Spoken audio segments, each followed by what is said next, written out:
Hello students, आज का जो टॉपिक है अपना वो है electromagnetic induction, chapter number 6। Okay, चलिए करते हैं चैप्टर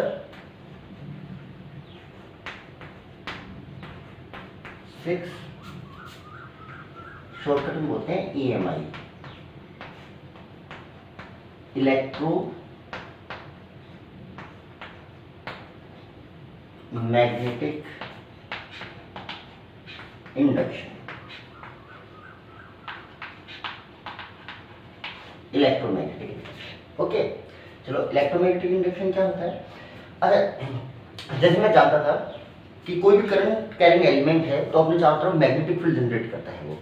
तो हम सोच रहे थे क्या मैग्नेटिक फील्ड से भी करंट जनरेट किया जा सकता है? ठीक है, ऐसा सोचा गया। ठीक है, अच्छा, और फिर लास्ट में एक तरीका मिला।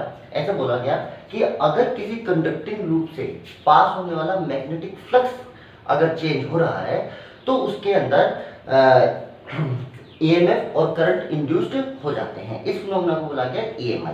ठीक है, तो EMI की डेफिनेशन क्या हुई?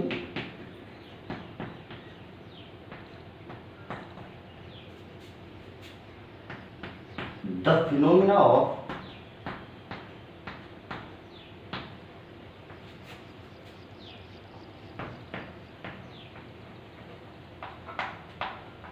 Induction of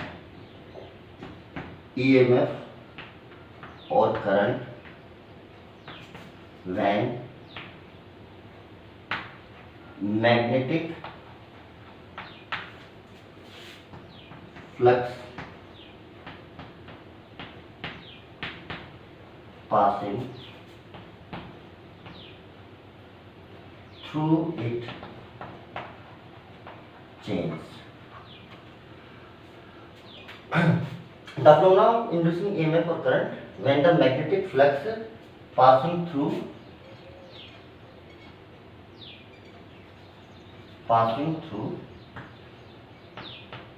closed conducting loop change. Okay, वापस से देखिए definition. The phenomena of induction of EMF or current when the magnetic flux passing through closed conducting loop change is known as EMI. अगर किसी loop से, conducting loop से पास होने वाला magnetic flux अगर चेंज हो रहा है तो उसके अंदर करंट या EMF इंड्यूस्ड हो जाता है। इस फिनोमेना को बोला गया EMI। ओके, इलेक्ट्रोमैग्नेटिक इंडक्शन, या मैं सिंपल ये बोल सकता हूँ, इंडक्शन ऑफ करंट और EMF with the help of magnetic field is known as EMI, ऐसा भी बोल सकते हैं। ओके, अच्छा, इसमें टर्म आई मैग्नेटिक फ्लक्स। ठीक है, लास्ट चैप्टर में इसके बारे में थोड़ा बताया था। मैग्नेटिक फ्लक्स, अगर किसी लूप से पास होने वाला मैग्नेटिक फ्लक्स चेंज होगा, मैग्नेटिक फ्लक्स अगर चेंज होगा तो उसके अंदर करंट या EMF इंड्यूस्ड होंगे। ओके, तो मैग्नेटिक फ्लक्स क्या है? ठीक है, मैग्नेटिक फ्लक्स जैसे आपने इलेक्ट्रिक फ्लक्स में पढ़ा था, it is a count of number of magnetic field line crossing an area. Okay, और 5 इसको लिखा जाता है 5b से। ठीक है, और ये कितना होता है? ये होता है integration of BdA cos theta, BdA cos theta. अगर यूनिफॉर्म मैग्नेटिक फील्ड है तो B बाहर आ जाएगा, तो ये हो जाएगा BA cos थीटा, और नॉन यूनिफॉर्म है तो आपको ये इंटीग्रेशन करना पड़ेगा। ये होता है मैग्नेटिक फ्लक्स। मैग्नेटिक फ्लक्स की जो यूनिट होती है वो देखो, इधर से अगर मैं यूनिट की बात करूं, यूनिट तो इसकी कितनी होती है? मैग्नेटिक फील्ड की टेस्ला, एरिया की मीटर स्क्वायर, इसलिए इसकी यूनिट होती है टेस्ला इनटू मीटर स्क्वायर, और इसको वेबर भी बोला जाता है, वेबर। ये इसकी SI यूनिट है। अगर CGS यूनिट की बात करूं, CGS यूनिट इसकी, तो टेस्ला की जगह गाउस आ जाएगा, मीटर की जगह सेंटीमीटर स्क्वायर आ जाएगा, और इसको बोला जाता है मैक्सवेल। इसको क्या बोला जाता है? मैक्सवेल। ये एक स्केलर क्वांटिटी है। ठीक है, B डॉट डी से लिखा जाता है d phi equal to B dot D. ठीक है, स्केलर क्वांटिटी है। अगर मैं वेबर और मैक्सवेल के बीच में रिलेशन देखूं तो देखो 1 वेबर इक्वल टू कितना हो गया? 1 tesla into metre square, 1 tesla की जगह रख लो 10⁴ गाउस और मीटर की जगह रख लो 100 सेंटीमीटर का स्क्वायर। तो कितना हुआ भाई यहाँ से 1 × 10⁴ तो 10⁴ ही हो गया। यहाँ पे 100 का स्क्वायर यानी 10⁴ एक और आ गया।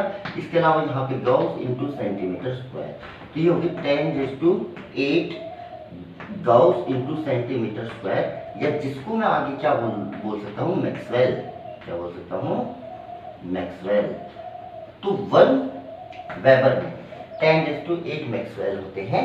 ये सीजीएस यूनिट है किसके, मैग्नेटिक फ्लक्स की। अच्छा जी चलिए, तो जितने क्वेश्चन आपने इलेक्ट्रिक फ्लक्स में किए थे सेम क्वेश्चन मैग्नेटिक फ्लक्स में भी बन सकते हैं। ठीक है, जैसे B मैग्नेटिक फील्ड की वैल्यू है, A एरिया है और theta is the angle between area and magnetic field, क्योंकि आप जानते हो एरिया वेक्टर क्वांटिटी है और उसकी डायरेक्शन उसके खुद के प्लेन के परपेंडिकुलर होती है। जैसे एग्जांपल के तौर पर अगर मैं आपसे पूछूं, जैसे मैंने आपको बोला कि मान लीजिए ये कोई एक सर्कुलर रिंग है जिसकी रेडियस है r और ये हॉरिजॉन्टल प्लेन में रखी है। ठीक है, और जहां पे रखी है वहां पे यूनिफॉर्म मैग्नेटिक फील्ड अवेलेबल है। इस डायरेक्शन में यूनिफॉर्म मैग्नेटिक फील्ड है, पैरेलल लाइंस है ना। ये मैग्नेटिक फील्ड B है और ये एंगल है 37। तो मैंने कहा बताइए कितना फ्लक्स पास हो रहा होगा। तो भाई फ्लक्स लिखने के लिए भाई यूनिफॉर्म मैग्नेटिक फील्ड है तो सिंपल लिखेंगे BA cos थीटा।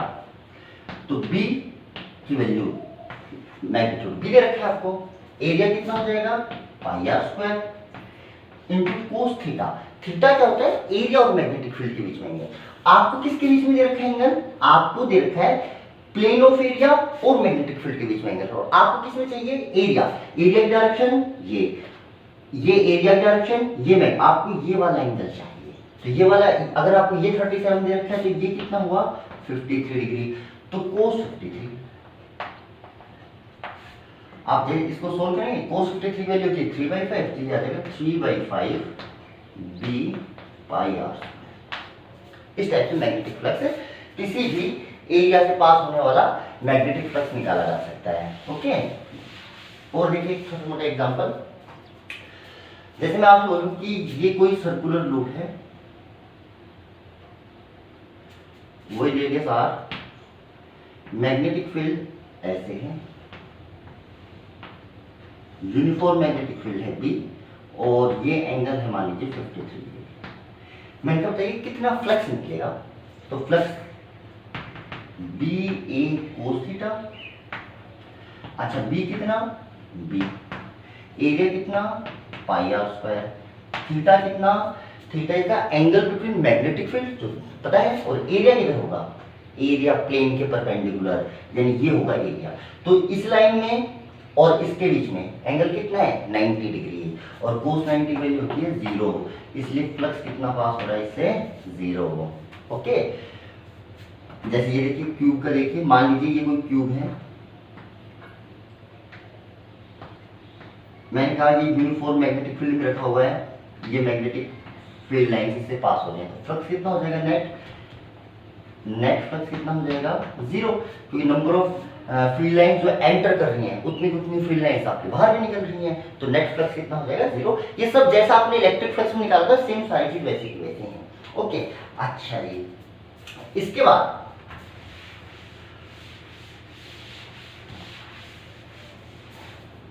जो फ्लक्स होता है BA cos थीटा, ठीक है, मैंने कहा था किसी लूप से पास होने वाला अगर फ्लक्स चेंज होगा तो करंट या ईएमएफ इंड्यूस्ड होंगे। तो फ्लक्स कितने तरीके से चेंज किया जा सकता है, या तो B को चेंज करो, या B चेंज करो, या एरिया चेंज करो, या एरिया और B के बीच में एंगल चेंज करो। इनमें से कोई सी चीज चेंज होगी तो फ्लक्स चेंज होगा, वरना फ्लक्स इन तीन चीजों पर डिपेंड करेगा, magnetic field available, area and theta. Okay, तो अगर इनमें से कोई चीज चेंज हो रही है तो फ्लक्स इंड्यूस होगा, वरना नहीं होगा। जैसे मैं आपसे बोलूं कि मान लीजिए ये मैग्नेटिक फील्ड की डायरेक्शन है, ये यूनिफॉर्म मैग्नेटिक फील्ड है मान लीजिए, और इसमें एक लूप यूं रखा हुआ है, ठीक है, ये इसका सेंटर है, मैंने इस सेंटर के बाद उसको यूं घुमाया ओमेगा एंगुलर स्पीड से, तो मैंने कहा क्या इसमें ईएमएफ इंड्यूस्ड होगा, तो बेटा आप देखो मैग्नेटिक फील्ड बी है, कांस्टेंट है सर, एरिया भी चेंज नहीं हो रहा, घूमने से एरिया थोड़ी चेंज होगा, पाई आर स्क्वायर ही रहेगा। और theta is the angle between magnetic field and area. अब एरिया की डायरेक्शन ये है, मैग्नेटिक फील्ड की डायरेक्शन ये दे रखी है, तो ऐसे घूमने से तो एंगल चेंज होने वाला नहीं है, तो कुछ भी चेंज नहीं हो रहा, तो इससे पास होने वाला फ्लक्स कांस्टेंट रहेगा। और जब तक फ्लक्स चेंज नहीं होगा, जब तक इसमें करंट या ईएमएफ इंड्यूस नहीं होगा, तो इस केस में इंड्यूस्ड करंट की वैल्यू 0 होगी। और देखिए जैसे मैं आपको बोलूं कि ये मैग्नेटिक फील्ड है,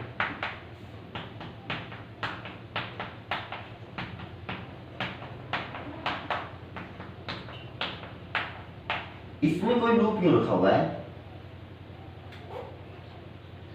अगर मैं उसको उसके डायमीटर के अबाउट ऐसे घुमाऊं ओमेगा स्पीड से, ठीक है, तो मैंने कहा कि क्या फ्लक्स चेंज होगा, तो देखो बी कांस्टेंट दे रखे आपको, रेडियस आर है, तो देखो ना तो बी चेंज हो रहा है ना एरिया चेंज हो रहा है, पर एंगल चेंज हो रहा है। इस बार देखो अब ऐसे घूमेगा, तो अभी देखोगे तो एंगल 0 डिग्री है, अब आप इसको यूं घुमाते जाओगे तो जो एरिया की डायरेक्शन तो एरिया के परपेंडिकुलर होती है, तो ये डायरेक्शन, तो क्या एरिया की डायरेक्शन लगातार चेंज होती जाएगी, जैसे यूं होगा तो एरिया की डायरेक्शन इधर हो जाएगी, यूं होगा तो एरिया की डायरेक्शन इधर होगी, तो एरिया की डायरेक्शन लगातार चेंज हो रही है, यानी एंगल चेंज हो रहा है, तो भाई फ्लक्स चेंज हो रहा है इसमें, तो इसमें इंड्यूस्ड करंट 0 नहीं होगा, यानी कुछ ना कुछ करंट जरूर से इंड्यूस्ड हो जाएगा। ओके, और आगे चल के अपन और भी ऐसे एग्जांपल देखेंगे। फिलहाल आप ये देखो, अगर किसी लूप से फ्लक्स जो पास हो रहा है अगर वो चेंज होगा तो करंट या ईएमएफ इंड्यूस्ड होंगे, वरना नहीं होंगे। चलिए इसके लिए सबसे पहले दो बहुत इंपॉर्टेंट एक्सपेरिमेंट था, एक फैराडे का ना, उन्होंने कुछ एक्सपेरिमेंट किए और उन एक्सपेरिमेंट के बाद उन्होंने कुछ कंक्लूजन निकाले जिनको अपन Faraday law of electromagnetic induction के नाम से जानते हैं। तो उन लॉज को समझने के लिए सबसे पहले अपन उनके एक्सपेरिमेंट के बारे में देखते हैं कि उन्होंने कौन कौन से एक्सपेरिमेंट किए थे और फिर कैसे कंक्लूजन निकाला था। तो फैराडे का एक्सपेरिमेंट,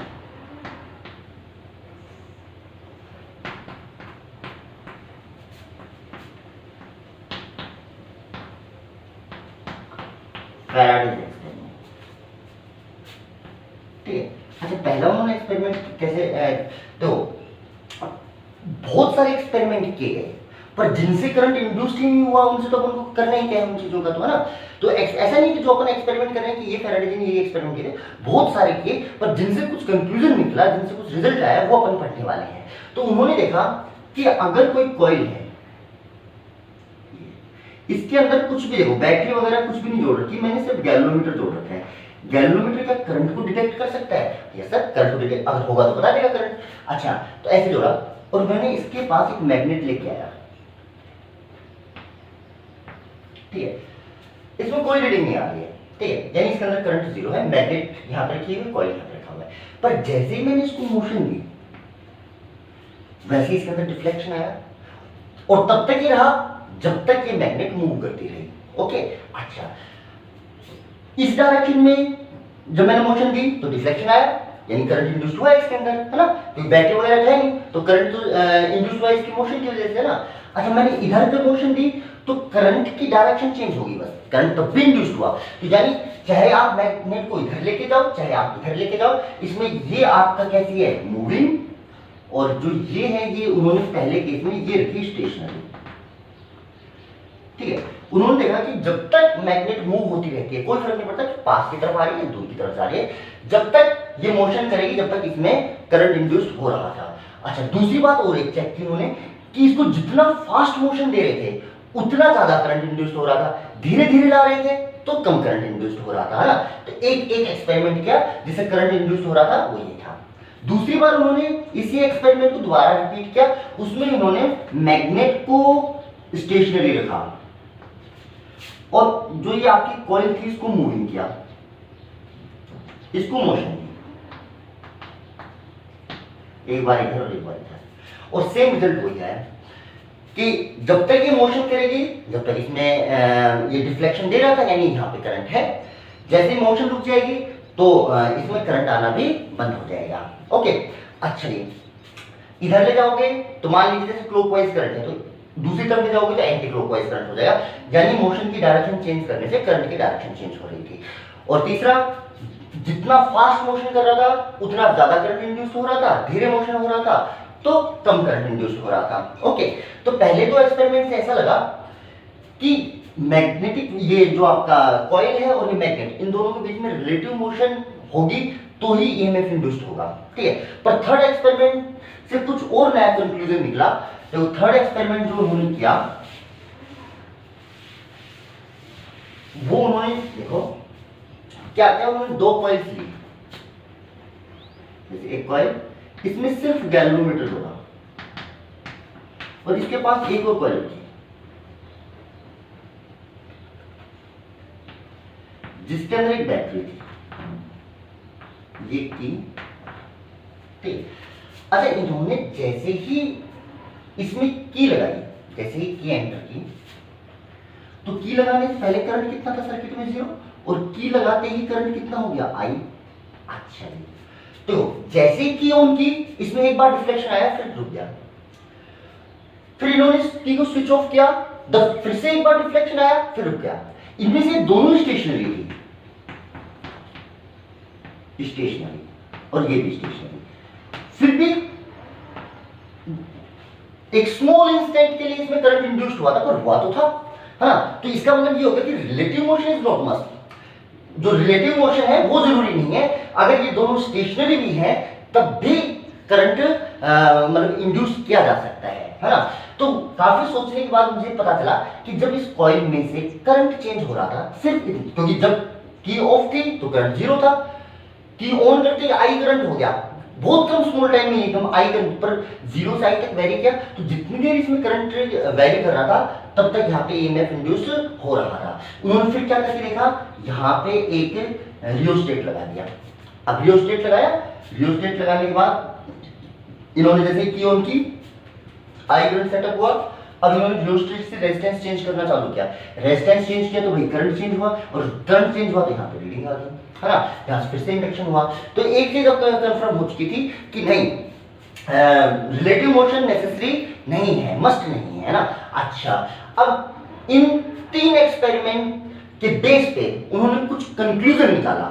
उन्होंने तीनों एक्सपेरिमेंट के बेस पे एक तो ये चीज देखी कि देखो इसमें करंट चेंज होने से क्या होता, इसमें करंट चेंज होने से इसके अंदर जो मैग्नेटिक फील्ड जनरेट हो रहा है वो चेंज होगा। अच्छा, ये मैग्नेटिक फील्ड जनरेट, इसके मैग्नेटिक फील्ड का कुछ पार्ट इससे भी पास हो रहा होगा, तो इससे भी पास होने वाला मैग्नेटिक फील्ड चेंज हो रहा होगा, हो रहा होगा। अच्छा, मैग्नेटिक फील्ड चेंज होने से क्या हो रहा होगा, मैग्नेटिक फ्लक्स चेंज हो रहा होगा। तो यहां से उन्होंने कंक्लूजन निकाला कि अगर किसी कॉइल से पास होने वाला मैग्नेटिक फ्लक्स अगर चेंज होता है तब तो उसमें करंट इंड्यूस्ड होता है, वरना नहीं होता। जैसे मान लो इसमें कांस्टेंट करंट फ्लो हो रहा है आई, तो भाई यहाँ पे मैग्नेटिक फील्ड भी कांस्टेंट होगा, और मैग्नेटिक फील्ड कांस्टेंट है तो इसमें मैग्नेटिक फील्ड कांस्टेंट जाएगा, तो इसमें फ्लक्स भी क्या रहेगा, कांस्टेंट। और जब तक फ्लक्स कांस्टेंट है, देखो कोई भी यहाँ पे इंडक्शन या गैल्वेनोमीटर में कोई डिफ्लेक्शन नहीं आ रहा, तो एक बार की लगाते ही आया, फिर करंट तो तब भी था आई सर्किट में, पर रीडिंग जब गायब हो चुकी थी। इसका मतलब जब तक करंट चेंज हो रहा है तब तक ही रीडिंग रह रही है, और करंट चेंज हो रहा है इसका मतलब मैग्नेटिक फील्ड चेंज हो रहा है, मैग्नेटिक फील्ड चेंज हो रहा है यानी इस कॉइल से पास होने वाला फ्लक्स चेंज हो रहा है, ठीक है। इन एक्सपेरिमेंट के बेस पे फैराडे ने दो लॉ दिए जिनको अपन बोलते हैं Faraday's law of electromagnetic induction.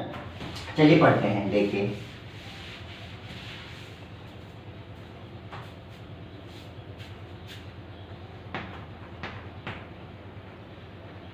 Faraday's of electromagnetic induction, ठीक। जो फर्स्ट लॉ था,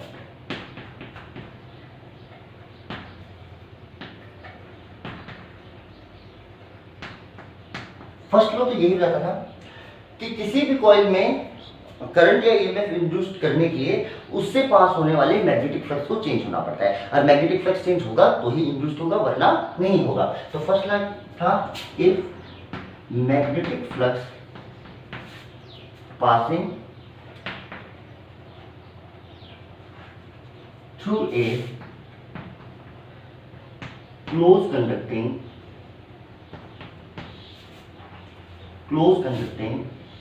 loop change then current या EMF induced in it। First क्या था कि किसी भी क्लोज कंडक्टिंग लूप से अगर मैग्नेटिक फ्लक्स चेंज हो रहा है तो करंट या ईएमएफ इंड्यूस्ड होगा। ओके, तो पहला जो फर्स्ट लॉ है वो तो सिर्फ ये बताता है कि करंट इंड्यूस्ड होगा भी या नहीं होगा, ठीक है। अच्छा, फिर जो सेकंड लॉ था वो ये बताता था कि इंड्यूस्ड होगा तो कितना इंड्यूस्ड होगा। फर्स्ट लॉ तो ये बताता था कि इंड्यूस्ड होगा या नहीं, पर सेकंड लॉ है आपका फैराडे का, वो ये बताता है कि कितना इंड्यूस्ड होगा। और सेकंड लॉ में उन्होंने क्या बोला, उन्होंने बोला द मैग्नीट्यूड ऑफ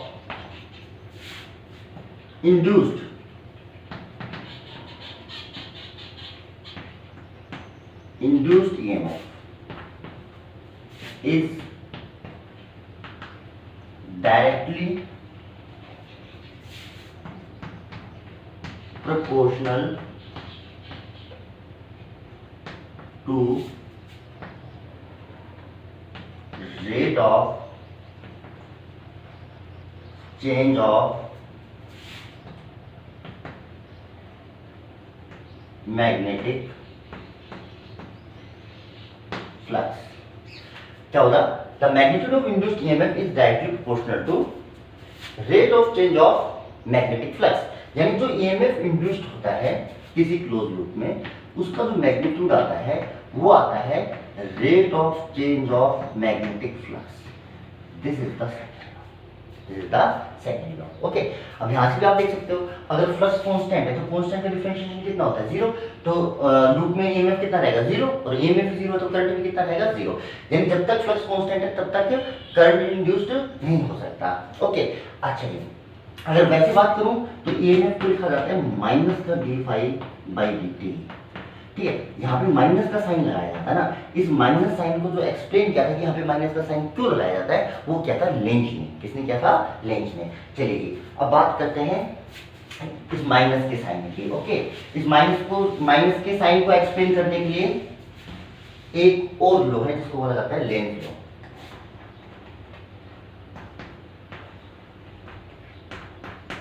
ठीक है, इन्होंने क्या बोला था, इन्होंने बोला था कि जब भी किसी लूप से जो फ्लक्स चेंज हो रहा है जिसकी वजह से करंट इंड्यूस्ड होगा या ईएमएफ जो इंड्यूस्ड होगा, उसकी डायरेक्शन कुछ ऐसी होगी कि हमेशा वो उन रीजंस का अपोज करेगा जिनके कारण वो इंड्यूस्ड हुआ है ना। अगर मैं किसी कॉइल से पास होने वाला फ्लक्स चेंज कर रहा हूँ तो उसमें करंट इंड्यूस होगा, और वो करंट हमेशा ऐसी डायरेक्शन में इंड्यूस होगा कि वो उन रीजंस का अपोज करेगा जिनके कारण वो डेवलप हुआ है। और किसी कारण डेवलप होता है, फ्लक्स में चेंज होने का, तो वो हमेशा फ्लक्स में चेंज का अपोज करता है। अब चेंज का मतलब क्या हुआ, भाई फ्लक्स चेंज हो रहा है, इसका मतलब तो बढ़ भी सकता है और घट भी सकता है। तो अगर फ्लक्स घट रहा होगा तो करंट ऐसे इंड्यूस्ड होगा कि वो फ्लक्स को बढ़ाएगा, और अगर फ्लक्स बढ़ रहा होगा तब करंट ऐसे इंड्यूस होगा कि उस फ्लक्स को आपका रिड्यूस करेगा, मतलब कि उल्टा करेगा। अगर घट रहा होगा तो करंट बढ़ाएगा और बढ़ रहा होगा तो करंट उसको घटाने वाला है। तो लेंज लॉ में क्या बोला गया, the direction of polarity of induced EMF or current such that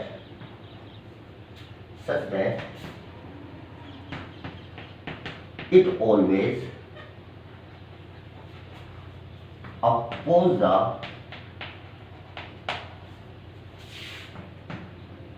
cause of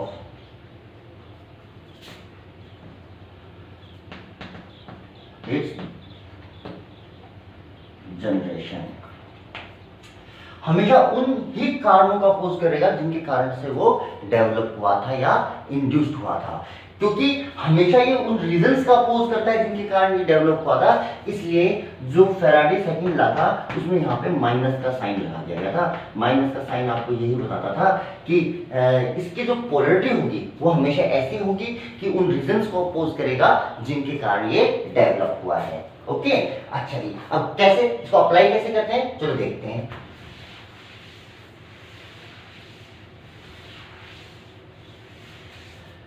चलिए, सिंपल सी अगर मैं आपसे बात बोलूं, सबसे सिंपल इलस्ट्रेशन कि मैग्नेटिक फील्ड किसी जगह ऐसा है जिसकी डायरेक्शन ये ऐसी है, इसमें एक लूप रखा हुआ है, ठीक है। अच्छा, यहाँ पर जो मैग्नेटिक फील्ड ऐसा है जो टाइम के साथ बढ़ रहा है, जो टाइम के साथ चेंज हो रहा है। तो देखो, क्या फ्लक्स चेंज होगा? यस सर, फ्लक्स तो चेंज हो गई, क्योंकि मैग्नेटिक फील्ड चेंज हो रहा है। फ्लक्स को कितनी देर, बी चेंज हो जाए, ए चेंज हो जाए, थीटा चेंज हो जाए। जब बी खुद ही चेंज हो रहा है तो यहाँ से फ्लक्स चेंज हो रहा है, तो करंट तो इंड्यूस्ड होगा। तो सबसे पहले तो आपको ये चेक करना है कि करंट इंड्यूस्ड होगा भी या नहीं। उसके लिए फर्स्ट लॉ फैराडे काम आता है ना, फैराडेज फर्स्ट लॉ काम आता है। तो फर्स्ट लॉ के अकॉर्डिंग हम चेक किया फ्लक्स चेंज हो रहा है, यस सर, और तो वही करंट इंड्यूस्ड होगा। अब आओ कितना होगा, ये सेकंड लॉ बताएगा जो थोड़ी देर बाद में पढ़ेंगे। अब निकालते हैं अपन थर्ड सीधा लेंज लॉ से डायरेक्शन, कि किस डायरेक्शन में इंड्यूस्ड होगा। तो सबसे पहले देखो, इसमें से जो फिलहाल फ्लक्स पास हो रहा है उसकी direction perpendicular to plane inward direction, जिधर मैग्नेटिक फील्ड है उधर ही फ्लक्स की डायरेक्शन होगी। ओके, अंदर की तरफ फ्लक्स है और ये फ्लक्स टाइम के साथ बढ़ रहा है। ये फ्लक्स टाइम के साथ, क्योंकि मैग्नेटिक फील्ड की वैल्यू बढ़ रही है तो फ्लक्स भी बढ़ रहा है। अच्छा, फ्लक्स बढ़ रहा है तो करंट ऐसे इंड्यूस्ड होगा कि हमेशा इस बढ़ने का अपोज करेगा, यानी वो इस फ्लक्स को घटाएगा। तो यानी जो खुद फ्लक्स जनरेट करेगा वो इसके अपोजिट डायरेक्शन में जनरेट करेगा। अगर बढ़ाना हो तो सेम डायरेक्शन में डेवलप होगा और घटाना हो तो अपोजिट डायरेक्शन में। फिलहाल फ्लक्स बढ़ रहा है तो ये घटाएगा तो अपोजिट डायरेक्शन में। अपोजिट डायरेक्शन कैसे? अगर अभी फ्लक्स इधर है तो ये खुद का फ्लक्स किधर जनरेट करेगा, बाहर की तरफ। तो जिधर फ्लक्स आ रहा है उस डायरेक्शन में आप फिंगर कर लीजिए। ये जो आपकी फिंगर्स हैं, थंब इधर कर लीजिए फ्लक्स की तरफ, ये जो फिंगर है ये इंड्यूस्ड करंट की डायरेक्शन बताएंगे, यानी करंट ऐसे इंड्यूस्ड होगा। क्योंकि ऐसे तो करंट इंड्यूस्ड होगा, तो जो ये करंट इंड्यूस्ड हुआ है ये फ्लक्स किधर जनरेट करेगा, बाहर, और एक्चुअल फ्लक्स किधर है भाई, अंदर, जो पहले से है। तो इसको तो जो पहले था उसका अपोज करना है ना, तो इसको खुद को बाहर की तरफ डेवलप करना पड़ेगा, इसलिए करंट की डायरेक्शन आपकी ऐसे आएगी। चलिए देखिए एक और क्वेश्चन देखिए। जैसे मैं आपसे बोलूं कि उसी क्वेश्चन में, चलो एक और कर लेते हैं। मान लीजिए मैं कहता कि मैग्नेटिक फील्ड जो है, ठीक है, वो डिक्रीज हो रहा है। मान लीजिए पिछले वाले क्वेश्चन में मैं बोलता तो करंट किधर इंड्यूस्ड होगा, ठीक है। तो देखो, सबसे पहले इसके अंदर जो फ्लक्स अवेलेबल है वो अंदर की तरफ है और ये फ्लक्स घट रहा है क्योंकि मैग्नेटिक फील्ड डिक्रीज हो रहा है, तो ये भी डिक्रीज हो रहा है। तो जो आपका करंट इंड्यूस्ड होगा, ये डिक्रीज हो रहा है तो उसको इंक्रीज करेगा, और इंक्रीज तब होगा जब वो भी इसी डायरेक्शन में डेवलप करे, है ना। अगर इंक्रीज करना है तो सेम डायरेक्शन, डिक्रीज करना है तो अपोजिट डायरेक्शन। तो मुझे तो भाई इंक्रीज करना है, क्योंकि डिक्रीज तो पहले से हो रहा था, तो मैं क्या कर रहा हूँ, उसको इंक्रीज कर रहा हूँ। तो जिधर अभी फ्लक्स है उसी डायरेक्शन में इंड्यूस्ड करंट का फ्लक्स होना चाहिए, यानी अंदर की तरफ। तो फिंगर किधर गई, इस साइड में गई, तो भाई करंट की डायरेक्शन होगी, ये होगी करंट की डायरेक्शन, ठीक। चलिए एक छोटा सवाल और पूछता हूं मैं आपसे। देखिए, मान लीजिए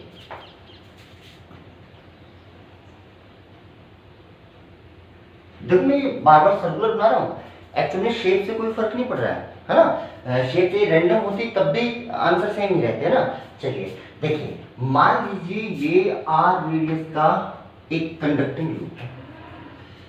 अच्छा, इसमें जो मैग्नेटिक फील्ड अवेलेबल है वो रेस्ट्रिक्टेड है, और वो ऐसा अवेलेबल है जो यहाँ आर रेडियस तक अवेलेबल है, यहाँ तक अवेलेबल है, और मैग्नेटिक फील्ड की वैल्यू है बी। यूनिफॉर्म मैग्नेटिक फील्ड है इस डायरेक्शन में, पूरे कंडक्टिंग लूप के अंदर निकला हुआ, सिर्फ इस रीजन में मैग्नेटिक फील्ड है। मैं कहूं कि इस बड़े लूप से कितना फ्लक्स निकल रहा है, बड़े वाले लूप से, तो भाई फ्लक्स जो निकलेगा वो निकलेगा बी ए कोस थीटा। चलिए जी, बी की वैल्यू तो कांस्टेंट है बी। ए कौन सा लेंगे, ए लेंगे जहां तक मैग्नेटिक फील्ड अवेलेबल है, क्योंकि फ्लक्स तो यहां तक पास हो रहा है ना। आगे के इस रीजन में तो फ्लक्स कितना है भाई, 0, तो एरिया आएगा पाई आर स्क्वायर, बोल सही है, into cos theta, into cos theta. Theta की वैल्यू तो 0 है तो मुझे हटा दो, कोस 0 की वैल्यू 1 होती है।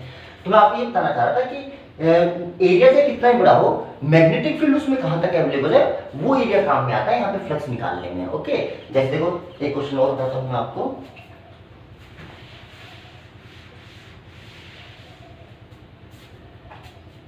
जैसे मैं आपको बोलूं कि मैग्नेटिक फील्ड ये है यूनिफॉर्म मैग्नेटिक फील्ड है,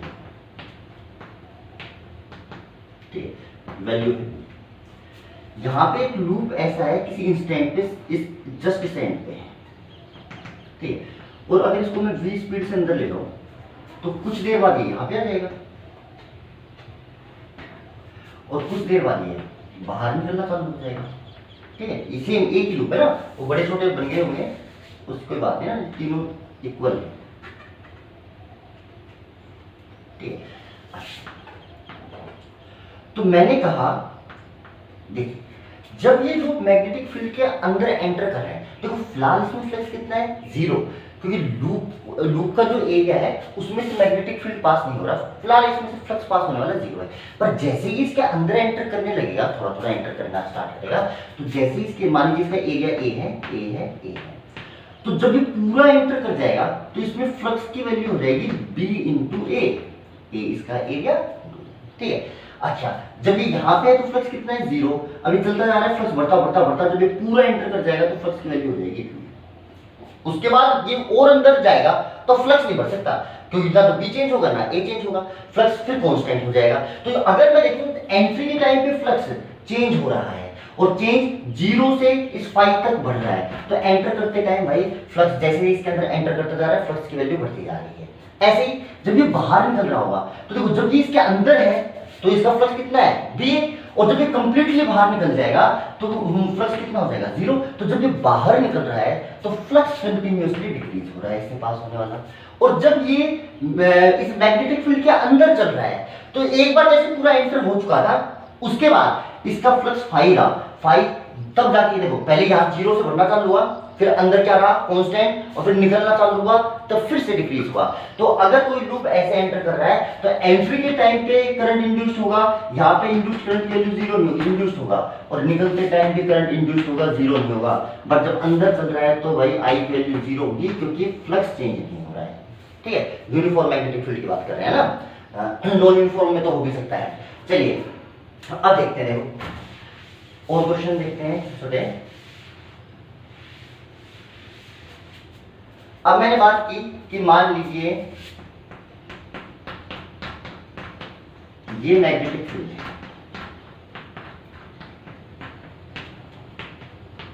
ठीक है, मैंने यहां पे कुछ लूप बना दिए, ये इधर एंटर कर रहा था, सर्कुलर लूप था, रैंडम था,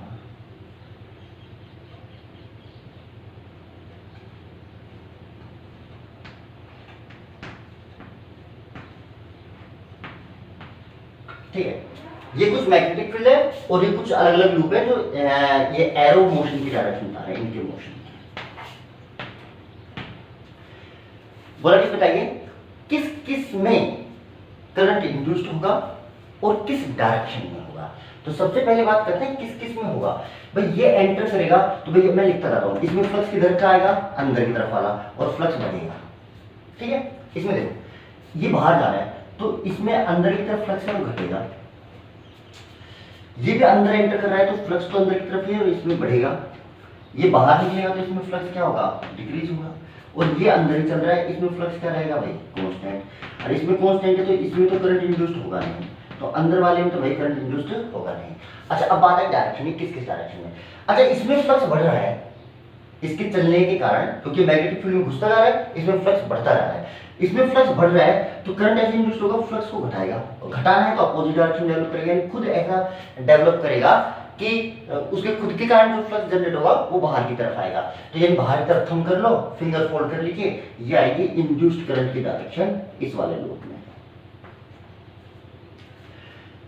आज यहाँ पे ये बाहर जा रहा है, बाहर जा रहा है तो फ्लक्स डिक्रीज हो रहा है, तो करंट ऐसे इंड्यूस्ड होगा, फ्लक्स को बढ़ाएगा, बढ़ाएगा तो सेम डायरेक्शन में डेवलप, सेम डायरेक्शन डेवलप करेगा तो भी बढ़ेगा, अपोजिट में करेगा तो डिक्रीज होगा। तो या तो बढ़ाना है तो सेम डायरेक्शन में, यानी अंदर की तरफ डेवलप करना चाहिए, तो थंब अंदर की तरफ, फिंगर इधर फोल्ड कर लीजिए, इस डायरेक्शन आप करें, ठीक है। अच्छा इसमें देखिए ये बाहर की तरफ निकल रहा है तो घट रहा है तो ये बढ़ाएगा, तो बढ़ाना है तो भाई किधर डेवलप करे, अंदर की तरफ ही, तो इसके अंदर करंट की डायरेक्शन किधर आएगी भाई, ऐसे। या अंदर जा रहा है तो फ्लक्स बढ़ रहा है, तो फ्लक्स डिक्रीज होना चाहिए, डिक्रीज करने के लिए अपोजिट डायरेक्शन में डेवलप करेगा, यानी डॉट यानी थंब बाहर की तरफ, डायरेक्शन में यानी डायरेक्शन आपकी जाएगी। ठीक है, तो इस टाइप से आपका ये करंट की डायरेक्शन निकाली जा सकती है, किससे? लेंस लॉ से। ठीक है, और देखिए मैंने आज सिंपली बोला कि कॉइल है वो ऐसे है, देखो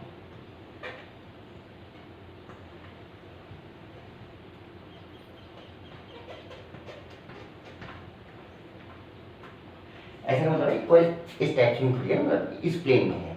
अच्छा, ये एंड अंदर की तरफ वाला है, ये बाहर की तरफ है ना। इसके एक्सिस पे यहाँ पे मैग्नेट रखी है, तो मैंने कहा क्या इसमें से फ्लक्स पास होगा? बिल्कुल होगा, मैग्नेट है तो यहाँ पे मैग्नेटिक फील्ड जनरेट करेगी, और मैग्नेटिक फील्ड अगर जनरेट करेगी जो इस लूप से पास होगा तो वही से फ्लक्स में पास होगा। ओके, अच्छा अब ये रखी हुई है तो जितना फ्लक्स पास हो रहा है उतना ही फ्लक्स पास रहेगा, यानी फिलहाल इस टाइम इसमें जो फ्लक्स जो भी पास हो रहा है, कितना हो रहा है वो छोड़िए, पर जो भी हो रहा है वो कांस्टेंट है अगर ये चुपचाप यहाँ पे रखी हुई है।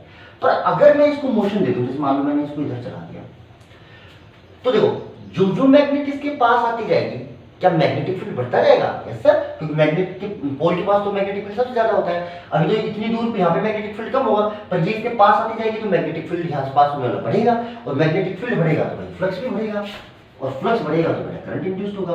तो जब तक ये मैग्नेट यहाँ खड़ी थी तब तक इसमें कोई करंट इंड्यूस नहीं हो सकता, क्योंकि फ्लक्स कांस्टेंट है। तो किसी एरिया से अगर फ्लक्स पास हो रहा है तो इसका मतलब ये नहीं कि उसमें करंट इंड्यूस होगा, फ्लक्स का चेंज होना जरूरी है। ओके, तो देखो फ्लक्स को चेंज करने के लिए मैंने मान ली इसको इधर चलाया, अब मैं आपको बोलूं कि बताइए कि करंट किधर इंड्यूस्ड होगा। तो सबसे पहले देखिए कि नॉर्थ पोल है, नॉर्थ पोल से हमेशा मैग्नेटिक फील्ड लाइन बाहर निकलती है, तो यहाँ पे ये लाइन मान लीजिए, इसके कारण जो मैग्नेटिक फील्ड होगा वो किधर होगा? बाहर की तरफ। अच्छा, आप इसको इधर लाओगे तो फ्लक्स तो बढ़ेगा, तो इधर की साइड का फ्लक्स बढ़ रहा है इसको चलाने से, तो इसमें करंट ऐसे इंड्यूस्ड होगा जो खुद फ्लक्स किधर डेवलप करेगा? इस डायरेक्शन में, अपोजिट, क्योंकि फ्लक्स बढ़ रहा है तो ये घटाने की कोशिश करेगा। घटाए कब? कि जिस डायरेक्शन में पहले से डेवलप हो रहा है उस डायरेक्शन के अपोजिट डायरेक्शन में डेवलप हो। तो पहले से किधर डेवलप हो रहा है, इसके कारण इधर डेवलप हो रहा है, और इधर वाला फ्लक्स बढ़ रहा है, तो इधर वाले फ्लक्स को घटाना है तो इसको खुद को जो फ्लक्स है, अब ये फ्लक्स इधर था तो इसको फ्लक्स इधर जनरेट करना पड़ेगा, इधर इस डायरेक्शन का फ्लक्स बढ़ रहा है, बढ़ रहा है तो घटाएगा, घटाएगा तो खुद इधर डेवलप करेगा इधर। तो आप थंब कर लो इधर, फिंगर यूं कर लो, यूं फोल्ड, तो भैया करंट की डायरेक्शन आ जाएगी आपके पास, ये आ जाएगी करंट की डायरेक्शन। ओके, चलिए इन क्वेश्चंस को थोड़ा सा और आसानी से भी सोल्व किया जा सकता है इन पर्टिकुलर मैग्नेट्स वाले को। देखो एक कंसेप्ट आप और लगा सकते हैं, देखो जैसे मैं आपको बोलूं कि ये इधर मोशन कर रहा है, तो ये तो मुझे पक्का पता है, मुझसे पूछा गया इसमें करंट की डायरेक्शन किधर होगी, अब मुझे ये तो पक्का पता है करंट तो इंड्यूस्ड होगा, और कोई भी करंट कैरिंग कॉइल है वो मैग्नेटिक डाइपोल की क्रिएट करती है, यानी उसके अंदर भी एक साइड नॉर्थ बन जाता है और एक साइड क्या बन जाता है? साउथ। ओके, अच्छा ये भी मुझे पता है कि जिनके कारण से डेवलप हो रहा है करंट वो हमेशा उनका अपोज करने वाले हैं। ओके, तो मैं नॉर्थ हैंड को पास ला रहा हूं, तो इस साइड में अब करंट इंड्यूस होते ही डाइपोल बनेगा, तो इधर या तो नॉर्थ डेवलप होगा या साउथ, अगर इधर नॉर्थ है तो दूसरी साइड में साउथ, और अगर इधर साउथ है तो दूसरी साइड में नॉर्थ, ये तो पक्का है। अच्छा, तो ये पास आ रही है, इसकी वजह से इसमें करंट इंड्यूस हो रहा है, तो इसको पास आने से रोकेगा यानी रिपेल करेगा, और रिपेल कब कर सकता है? जब इधर वाला एंड क्या बने आपका? नॉर्थ, क्योंकि नॉर्थ को नॉर्थ ही रिपेल करता है। तो ये जो जैसे नॉर्थ आया इसके यहाँ पे ऐसे एरो लगा दो, तो डायरेक्शन आ जाएगी करंट की, जिधर एरो उधर करंट। तो आप ऐसा भी निकाल सकते हो पर्टिकुलर मैग्नेट के केस में। ओके, चलिए जैसे एक दो क्वेश्चन और बताऊंगा आपको इसके ऊपर।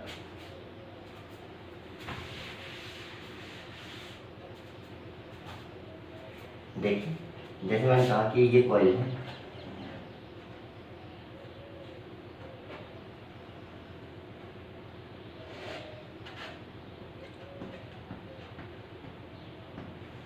मैंने कहा यहां से साउथ है, ये नॉर्थ है, ये दूर जा रही है, ठीक है। अच्छा दूर जा रही है तो ये इसको पास बुलाएगा, पास बुलाएगा यानी अट्रैक्ट करना चाहिए, अट्रैक्ट। अब साउथ को कौन अट्रैक्ट कर सकता है? नॉर्थ, तो इधर नॉर्थ बनेगा, एरो लगा दीजिए, ये इंड्यूस्ड करंट की डायरेक्शन है सिंपली। ओके, और देखिए ये कंसेप्ट नहीं है कि इधर साउथ तो इधर नॉर्थ बनेगा, इधर नॉर्थ इधर साउथ, उल्टे नहीं बन रहे हैं, वो डिपेंड कर रहा है। अगर ये दूर जा रहा है तो इसको अट्रैक्ट करना चाहिए, पास आ रहा है तो रिपेल करना चाहिए, ठीक है। अच्छा, जैसे ये वाला, जैसे मैं कहूँ मान लीजिए नॉर्थ हैंड होता, जब मैं कहता साउथ हैंड है, पास आ रहा है, तो देखो साउथ है, पास आ रहा है तो दूर भगाएगा, दूर भगाएगा तो भाई यहाँ पे एस बनना चाहिए करंट की डायरेक्शन में, करंट की डायरेक्शन, ठीक है। तो इस टाइप से निकाला जा सकता है ना। अच्छा, एक और इसमें एक अच्छा क्वेश्चन आता है, देखो वो भी बताता हूँ मैं आपको।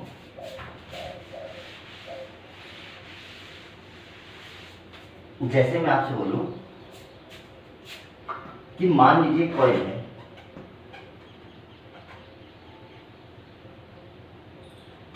इसको मैंने यहां से कट करके एक कैपेसिटर लगा दिया, ठीक है।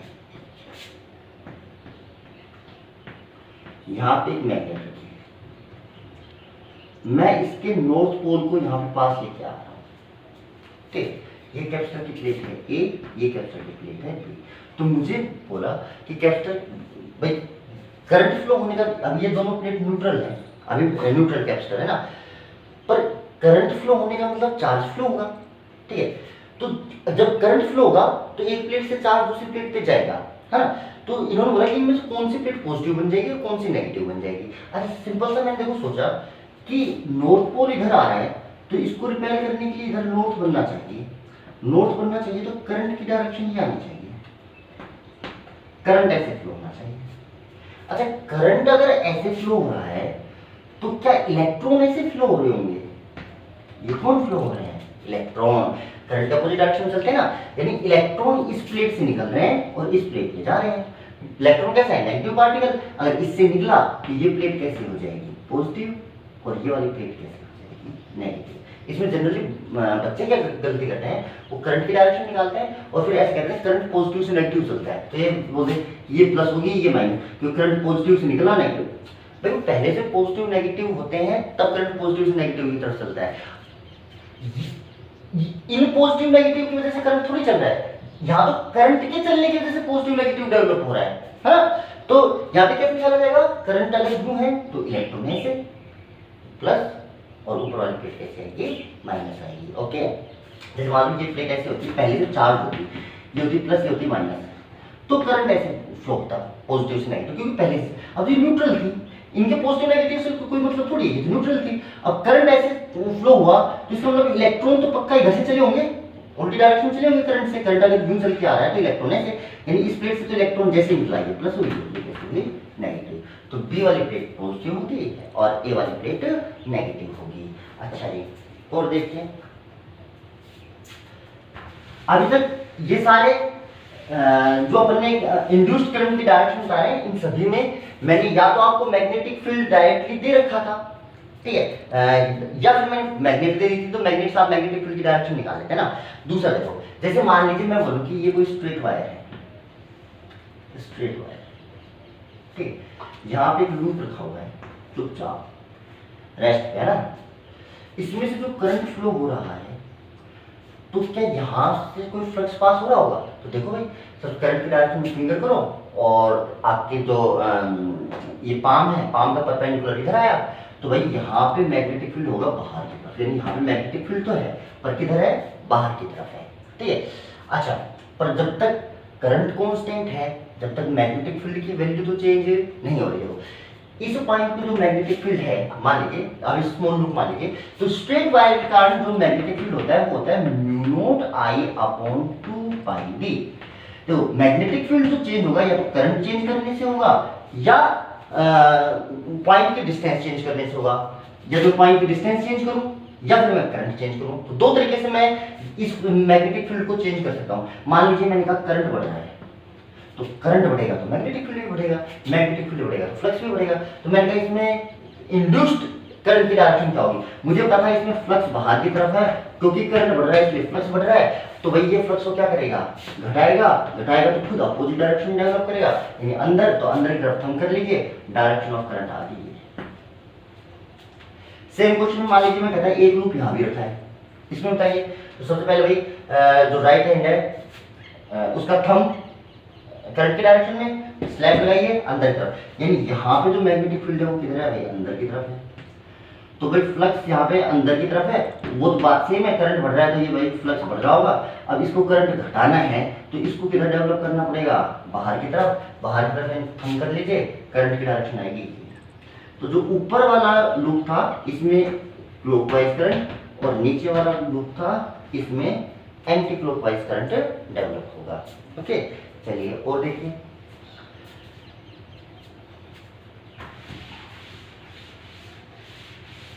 ये सब लेंस लॉ के एग्जांपल है ना, करंट किधर इंड्यूस होता है, डायरेक्शन बताना। जैसे मैंने कहा ये पैरेलल ये वायर है, इसके पास एक रेक्टेंगुलर लूप रखा है, ठीक है। इसमें से जो करंट पास हो रहा है ना वो कांस्टेंट है, अब चेंज नहीं होता है ना, पर इस बार लूप मोशन कर रहा है इधर। तो क्या वायर से लूप की डिस्टेंस बढ़ती जाएगी? Yes sir. अच्छा, जितना लूप दूर जाएगा, अब फिलहाल से देखो मैग्नेटिक फील्ड है किधर, थंब अंदर की तरफ, फिलहाल तो अंदर की तरफ है, क्योंकि ये इधर चल रहा है, वायर से सोर्स से दूर जाता जा रहा है, तो मैग्नेटिक फील्ड की वैल्यू घटती जाएगी, है ना। तो अगर मैं इस लूप को इस डायरेक्शन में चलाऊं तो इसका फ्लक्स घटेगा, तो भाई मुझे फ्लक्स बढ़ाना पड़ेगा, और बढ़ाना है तो मुझे सेम डायरेक्शन डेवलप करना है, तो मैं थंब करूंगा इधर और फिंगर फोल्ड करूंगा इधर, इसमें इस डायरेक्शन में करंट इंड्यूस्ड हो जाएगा, ठीक है। अच्छा, इसकी जगह अगर इसी क्वेश्चन में मैं इस लूप को इधर चलाता, मान लीजिए इधर चलाता, तो ये आई कांस्टेंट है, देखो आई तो चेंज हो नहीं रहा, और क्या सेपरेशन चेंज हो रहा है लूप का? नहीं, लूप बराबर डिस्टेंस पे है। तो यहाँ पे क्या फ्लक्स है? यस सर, फ्लक्स है, अंदर की तरफ है, वो तो सब कुछ सेम है, पर अब फ्लक्स चेंज नहीं हो रहा। देखो पिछली बार क्योंकि मैंने बताया स्ट्रेट वायर का जो मैग्नेटिक फील्ड होता है वो होता है mu not I upon 2 pi D. इस वाले केस में क्या चेंज हो रहा था जब म्यू चल रहा था, तो डी। अच्छा, इस वाले केस में क्या चेंज हो रहा है? डी चेंज हो रहा है। नहीं सर, ये पैरेलल पैरेलल चल रहा है तो ये डिस्टेंस क्या रहेगी? कांस्टेंट रहेगी। अच्छा, ना करंट चेंज हो रहा है, कुछ भी चेंज नहीं हो रहा है, तो ये भाई फाई की जो वैल्यू है वो इस केस में फाई कांस्टेंट है, और फाई कांस्टेंट है तो इंड्यूस्ड करंट जीरो होगा, यानी कोई करंट इंड्यूस नहीं होगा। तो आप इसको इधर चलाएंगे तो कोई करंट इंड्यूस नहीं होगा, और इधर चलाएंगे तब करंट इंड्यूस हो जाएगा। चलिए जी और देखिए एग्जांपल।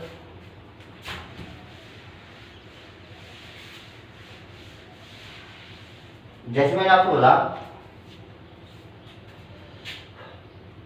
एक कॉइल है, इसमें करंट फ्लो हो रहा है ऐसे, इसके सेंटर पे एक छोटी सी कॉइल और रखी है,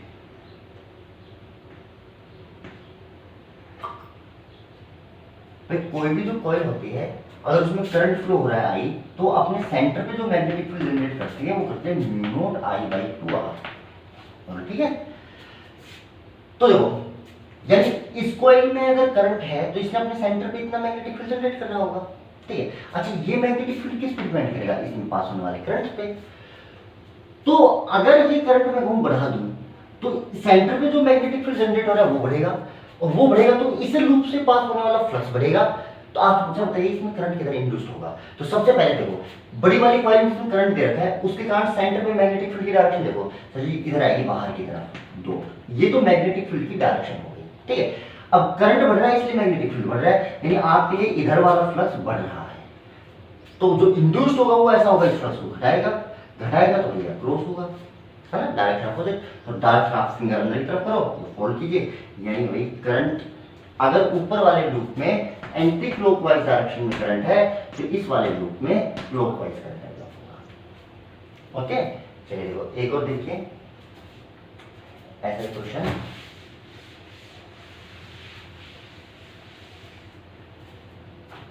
जैसे मैं आपको बोलूं कि ये कोई करंट कैरिंग लूप है जिसमें करंट फ्लो हो रहा है ऐसे, और करंट की वैल्यू डिक्रीज हो रही है, इसके पास एक और लूप रखा है छोटा सा, मैंने कहा इसमें इंड्यूस्ड करंट की डायरेक्शन बताओ। तो सबसे पहले देखो कि ये जो फील्ड जनरेट करेगा करंट डायरेक्शन अंदर की तरफ,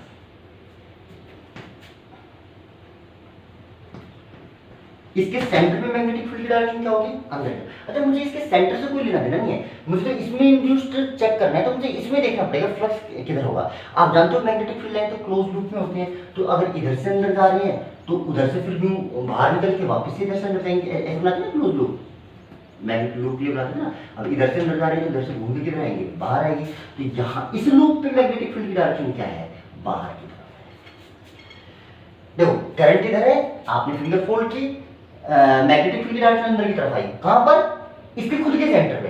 पर इस बार ये लूप इसे सेंटर पे नहीं रखा है, ये लूप इसे बाहर रखा है। तो सेंटर पे डायरेक्शन अंदर की तरफ है, तो बाहर डायरेक्शन किधर होगी बेटा, बाहर की तरफ, क्योंकि magnetic field line close loop बनाती है। अच्छा बाहर की तरफ डायरेक्शन है, और इसमें देखो करंट घट रहा है, तो भाई बाहर की तरफ वाला मैग्नेटिक फील्ड घट रहा होगा, तो भाई इसको बढ़ाना पड़ेगा, बढ़ाएगा तो सेम डायरेक्शन में डेवलप करेगा, यानी जो फ्लक्स डेवलप करेगा वो इस डायरेक्शन में। तो इस डायरेक्शन में कीजिए आप थंब, फिंगर फोल्ड कर लीजिए, तो आपके पास ये आ गई डायरेक्शन, ये इंड्यूस्ड करंट की डायरेक्शन है। ओके चलिए जी और देखिए,